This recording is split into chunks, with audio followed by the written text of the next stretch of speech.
Unlock the secrets of a civilization where kings walked among gods, artisans crafted ancient wonders, and farmers tilled the soil of a thriving society. Get ready to step into the sandals of ancient Mesopotamia as we unravel the social tapestry of this fascinating civilization.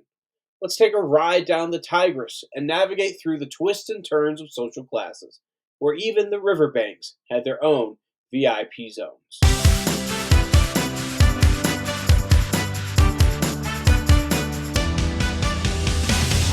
Ancient Mesopotamia, where the Tigris and Euphrates rivers cradled the birth of civilization. It wasn't just a geographical wonderland, it was a social labyrinth.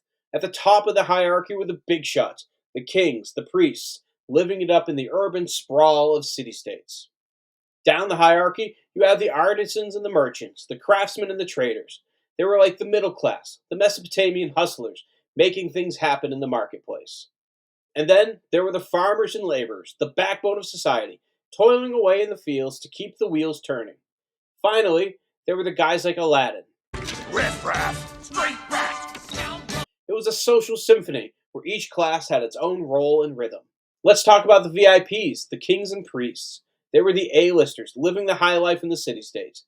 The kings ruled with authority, making big decisions and sitting on the metaphorical Mesopotamian throne. Next up, the priests, the spiritual VIPs, who had a direct line to the gods. They conducted the fancy rituals and ceremonies, ensuring the divine approval for the prosperity of the entire kingdom. So, if you ever wanted front row seats to the Mesopotamian social show, you'd aim for the riverbanks where the kings and priests held court. Moving on to the marketplace hustle. Meet the artisans and merchants, the Mesopotamian entrepreneurs making things happen. Artisans crafted the goods from pottery to textiles, bringing creativity to life. The merchants, these were the Mesopotamian deal makers navigating the bustling markets and trading goods far and wide. It was like an ancient version of Let's Make a Deal, as they bartered and haggled all day long. Now let's get our hands dirty with the farmers and laborers, the unsung heroes of Mesopotamian society. Picture endless fields stretching along the riverbanks, tended by the hard-working farmers. These were the folks putting food on the table, literally.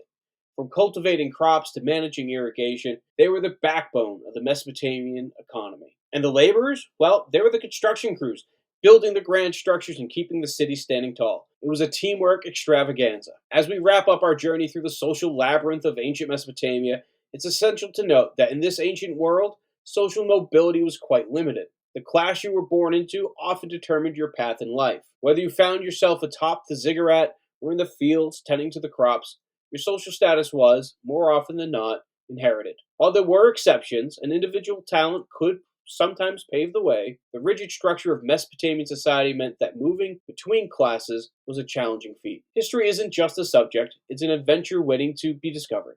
I'll catch you in the next epic. Until then, stay curious, stay wild, and keep exploring the past.